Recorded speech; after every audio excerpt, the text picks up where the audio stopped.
Okay, so I thought I'd do a quick video in the moment on applying rail tape to a board.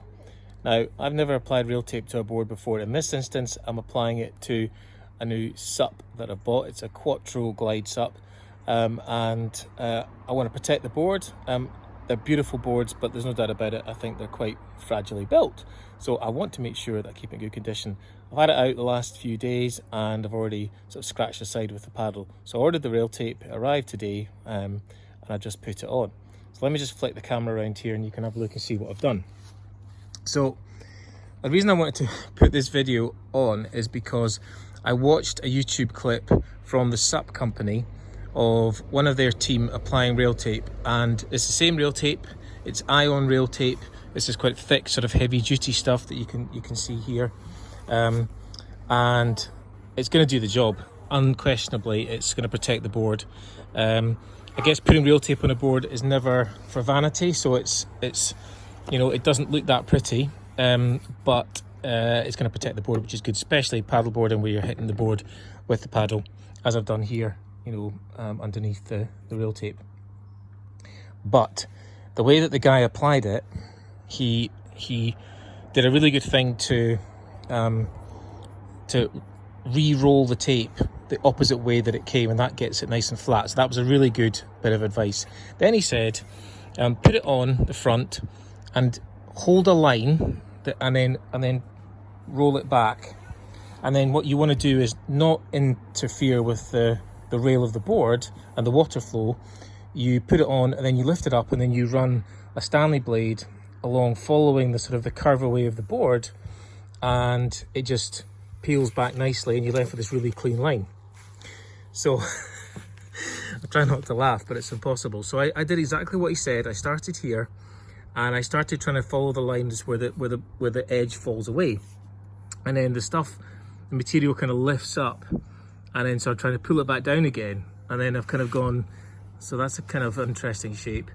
Then it does the same here, and you can see just where I've cut with a knife, I've stopped, then I've gone back, and so on and so forth. I've tried to do it.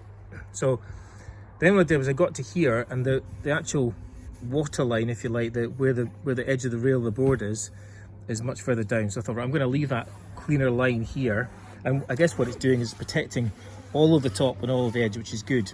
But first time ever doing this, I've still got some bubbles in there, which is really annoying. I'm not sure how to get those out. And then I've got this bit at the back, which yeah, not great, to be honest. Not great. In fact, pretty bloody awful. In fact, it's so bad.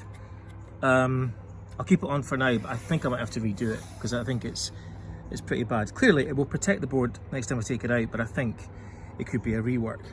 Okay, so let me try and lift up the other side and show you what I've done here, if I can.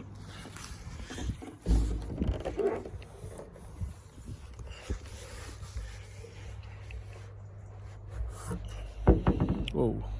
Okay, so having learned from the first one, what I did is I pretty much cut the tape, not quite in half, probably 2/3, and you can see the difference in the depth of it, if you like.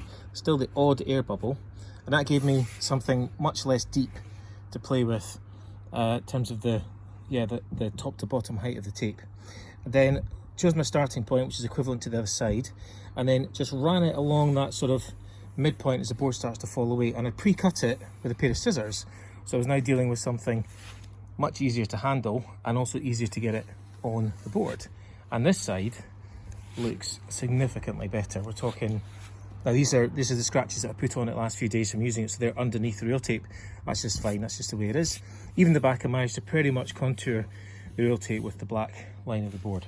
So my bit of handing this on, bit of experience from having done this once. Buy the rail tape, this is a large. Buy the rail tape, measure it out, and if you can cut it in sort of 2/3 to give yourself something much more manageable to put on, I would fully recommend it. I think doing it the other way may work for some people, but if you're like me, I'm useless at doing these kind of jobs, this side, certainly I did it much better and I've got a much better result. Anyway, I hope that's useful for some people, yeah, and hope you had a good laugh out of it as well, because the other side's a mess. Cheers.